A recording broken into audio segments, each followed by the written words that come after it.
नमस्कार मित्रों, history research point पर आप सभी का स्वागत करता हूं। आप सभी का स्वागत है हिस्ट्री रिसर्च पॉइंट पर। और NCERT history short test class 12 के नाम से प्लेलिस्ट बनी हुई है। प्लेलिस्ट में जाइए और सभी वीडियो को देखिएगा। क्लास 12 एनसीईआरटी हिस्ट्री क्लास 12 अध्याय 12 औपनिवेशिक शहर, यह आपका चैप्टर है औपनिवेशिक शहर अध्याय 12। आइए शुरुआत करते हैं। बहुविकल्पी प्रश्न देखते हैं। 1661 ईस्वी में ब्रिटेन के राजा चार्ल्स द्वितीय को दहेज के रूप में पुर्तगाल के शासक से कौन सा शहर मिला था?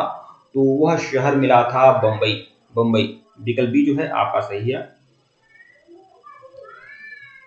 प्रश्न 2 देखिएगा। औपनिवेशिक काल में उत्तर भारत में कौन सा अधिकारी होता था जो नगर में आंतरिक मामलों पर नजर रखता था और कानून व्यवस्था बनाए रखता था?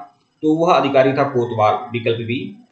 प्रश्न 3 देखिएगा। गंज क्या है? गंज जो है आपका क्या है? छोटे अस्थायी बाजार, बड़े अस्थायी बाजार, छोटे नगर या बड़े नगर? तो छोटा अस्थायी बाजार को हम गंज कहते हैं। प्रश्न 4 देखिएगा। अंग्रेजी ईस्ट इंडिया कंपनी के एजेंट 1639 में कहां बस गए थे? तो 1639 में कहां बस गए थे? मद्रास में। अंग्रेजी ईस्ट इंडिया कंपनी के जो एजेंट थे वह 1639 में मद्रास में बस गए थे। प्रश्न 5। प्लासी का युद्ध कब हुआ था? प्लासी का युद्ध हुआ था 1757 में प्लासी का युद्ध होता है। प्रश्न 6 देखिएगा। अखिल भारतीय जनगणना का पहला प्रयास कब किया गया था?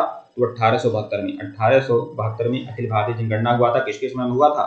यह लॉर्ड मेयो।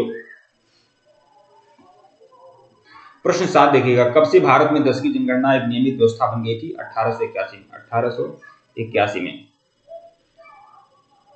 प्रश्न 8 देखिएगा। भारतीय रेलवे की शुरुआत कब हुई थी? तो 1853 में भारतीय रेलवे की शुरुआत हुई थी, 1853 में। प्रश्न 9। कलकत्ता में अंग्रेजों की किलेबंदी का क्या नाम था? तो कलकत्ता में जो अंग्रेजों की किलेबंदी हुई थी उसका क्या नाम था? तो उसका नाम था फोर्ट विलियम। जो अंग्रेजों की फैक्ट्री बनी थी कलकत्ता में, इसका नाम फोर्ट विलियम था। प्रश्न 10 देखिएगा। फोर्ट सेंट जॉर्ज की स्थापना कब हुई थी? फोर्ट सेंट जॉर्ज की स्थापना मद्रास में हुई थी, मद्रास में। अगला प्रश्न देखिएगा। प्रश्न संख्या 11। औपनिवेशिक भारत में स्टील उत्पादन कहाँ किया जाता था? स्टील उत्पादन जो किया जाता था वह जमशेदपुर में किया जाता था, जमशेदपुर में किया जाता था। प्रश्न 12 देखिएगा। औपनिवेशिक भारत के किस शहर में चमड़े की चीजें, ऊनी और सूती कपड़े बनते थे? किस शहर में चमड़े की चीजें, ऊनी और सूती कपड़े बनते थे? तो यह कानपुर में। चमड़े की चीजें कहाँ बनती थी? कानपुर में। और सूती और ऊनी कपड़े भी पहनती थी। कौन देश का राजा अच्छा, कौन देश का रानी? कौन देश का राजा अच्छा, कौन देश का रानी?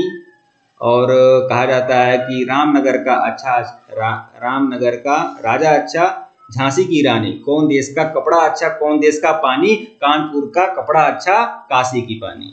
तो इसीलिए जान लीजिए कि कानपुर में क्या है? सूती और ऊनी कपड़े के फैक्ट्री थे। प्रश्न 13 देखिएगा। अंग्रेज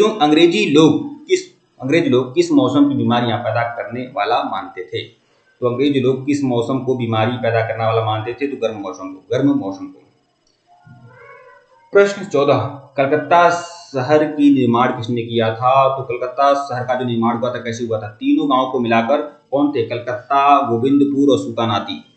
कलकत्ता, कोलिकाता, गोविंदपुर और सूतानाती, ये तीनों जो नगर हैं इनको मिलाकर कलकत्ता नगर की स्थापना किया गया था। प्लस विकल्प डी जो है आपका सही है। प्रश्न 15। लॉर्ड वेलेस्ली भारत का गवर्नर जनरल कब बना था? तो 1798 बना था, विकल्प सी। 1798 से लेकर 1805 तक लॉर्ड वेलेस्ली क्या था? गवर्नर जनरल था। प्रश्न 16 देखिएगा। गेटवे ऑफ इंडिया का निर्माण कब हुआ? गेटवे ऑफ इंडिया का निर्माण हुआ था 1911 में, 1911 में। प्रश्न 17। ब्रिटेन के राजा जॉर्ज पंचम और उनकी पत्नी मेरी के स्वागत के लिए बनाया गया था गेटवे ऑफ इंडिया। प्रश्न 18। कलकत्ता में सर्वोच्च न्यायालय की स्थापना कब हुई थी? 1773 में, 1773। हालांकि देखिए 1773 रेगुलेटिंग एक्ट के अनुसार 1774 में जाकर कलकत्ता में सर्वोच्च न्यायालय की स्थापना हुई थी। अब जो इंसान ज्यादा पढ़ा लिखा है वो अच्छे 1774, अगर मान लीजिए इनमें से कोई नहीं आ गया, अब ये देखिए मामला यही फंसाता है ना, मामला यही फंसाता है। अभी देखिए इनमें से कोई नहीं ऑप्शन आएगा तो आदमी ज्यादा पढ़ा लिखा है तो पता है सर्वोच्च न्यायालय की स्थापना 1773 के अनुसार कब हुई थी? 1774 में हुई थी। इनमें से कोई नहीं कर देगा, ये सब इनमें से कोई नहीं वाला ऑप्शन रहना ही नहीं चाहिए, ठीक है। और नहीं करेगा तो पता चलेगा इनमें से कोई नहीं मान लेगा वो। ठीक है, क्या किया जा सकता है। प्रश्न 19 देखिएगा, कलकत्ता की जगह दिल्ली को राजधानी कब बनाया गया था? तो 1911 में। दिल्ली को राजधानी कब बनाया गया था? कलकत्ता की जगह दिल्ली को राजधानी कब बनाया गया था? तो कलकत्ता की तरह दिल्ली की राजधानी बनाया गया था 1911 में। प्रश्न 20, किस वर्ष वास्को डी गामा भारत पहुंचा था? अब देखिए यहाँ पर भी यही है, 1911 में शायद इसमें हुआ था कि इसकी घोषणा हुई थी। बनाया कब गया था? 1912 में बनाया गया था। यही तो बातें होती हैं। प्रश्न 20, किस वर्ष वास्को डी गामा भारत आया था? तो 1498 में भारत आया था। अति लघु उत्तरीय प्रश्न देख लेते हैं। 17वीं सदी में विकसित होने वाले 3 शहरों के नाम बताइए जो 18वीं सदी में पतनोन्मुख हो गए थे। इसका स्थान किस 3 नगरों ने ले लिया है? सूरत, मछलीपट्टनम और ढाका। ठीक है, ये पतनोन्मुख नगर थे। नए नगर बंबई, कलकत्ता और मद्रास जो अंग्रेजों के द्वारा बसाए गए थे। प्रश्न 2 देखिएगा, बंगाल के नवाब सिराजुद्दौला ने 1756 ईस्वी में कहां आक्रमण किया था? तो 1756 में बंगाल के नवाब सिराजुद्दौला ने कलकत्ता पर हमला किया और अंग्रेज अधिकारियों द्वारा बनाए गए माल गोदाम पर कब्जा कर लिया था। प्रश्न 3 देखिएगा,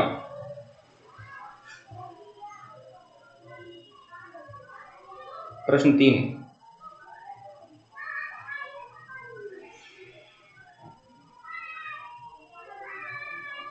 हिल स्टेशन के आरंभिक उद्देश्य क्या थे? हिल स्टेशन की स्थापना का आरंभिक उद्देश्य ब्रिटिश सेना की जरूरत से जुड़ा हुआ था। यह सैनिकों को ठहराने और सीमा की निगरानी करने और शत्रु पर हमला बोलने के लिए महत्वपूर्ण स्थान थे ये हिल स्टेशन। ठीक है,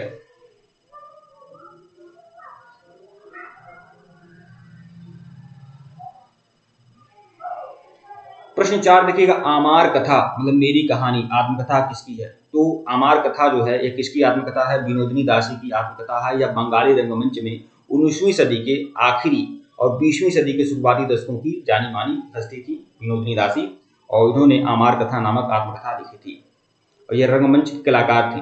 यह आपका शायद उस बार प्रश्न नहीं आया था, मैं कह सकता हूं कि इस बार आप इसे देख लीजिएगा, यह इंपॉर्टेंट हो सकता है। प्रश्न 5 देखिएगा, कलकत्ता की लॉटरी कमेटी क्या थी? कलकत्ता की जो लॉटरी कमेटी थी, लॉटरी कमेटी बेचकर नगर नियोजन के लिए पैसा इकट्ठा कराया जाता था। लॉर्ड वेलेस्ली के जाने के बाद कलकत्ता नगर नियोजन का काम सरकार की सहायता से इसी कमेटी ने किया था। प्रश्न 6 देखिएगा, कलकत्ता, बंबई, मद्रास मूलतः कैसे शहर थे? मद्रास, कलकत्ता, मुंबई मूल रूप से मत्स्य ग्रहण तथा बुनाई के गांव थे। ठीक है, यहाँ पर मत्स्य उद्योग भी था और साथ ही साथ बुनाई के काम भी होते थे। यह अंग्रेजी ईस्ट इंडिया कंपनी की व्यापारिक गतिविधियों के परिणाम स्वरूप व्यापार के महत्वपूर्ण केंद्र बन गए थे, कलकत्ता, बंबई और मद्रास। प्रश्न 7 देखिएगा, कंपनी के एजेंट मद्रास और कलकत्ता में कब कब बसे और बंबई कंपनी को कैसे प्राप्त हुई थी? कंपनी के एजेंट 1639 में मद्रास में और 1690 में कलकत्ता में जा बसे। ब्रिटेन के राजा चारहोती को दहेज के रूप में पुर्तगाल के राजा से 1661 में ईस्वी को मिला था। फिर चारहोती ने ईस्ट इंडिया कंपनी को 1698 में बेच दिया। इस प्रकार बंबई कंपनी को प्राप्त हुई थी। प्रश्न 8 देखिएगा, औपनिवेशिक काल में कलकत्ता, बंबई, मद्रास में जनसंख्या वृद्धि के 3 कारण बताइए। ये नगर प्रशासन और सत्ता के केंद्र थे। ठीक है, इसमें नए भवनों और संस्थानों का विकास हुआ था। यहाँ रोजगार के नए अवसर विकसित हुए थे, जिसके कारण बड़ी संख्या में इन शहरों की ओर आकर्षित हुए गए थे। ठीक है मित्रों, वीडियो को लाइक और चैनल को सब्सक्राइब करेगा, टेलीग्राम को बिल्कुल ज्वाइन करेगा, लिंक डिस्क्रिप्शन में दिया गया है। अगर इसके पहले का वीडियो नहीं देखे हैं तो प्लेलिस्ट में जाइएगा, NCERT history short test class 12 के नाम से प्लेलिस्ट बनी हुई है, प्लेलिस्ट में जाइएगा और सभी वीडियो को देखिएगा। ठीक है मित्रों, धन्यवाद आप लोग को।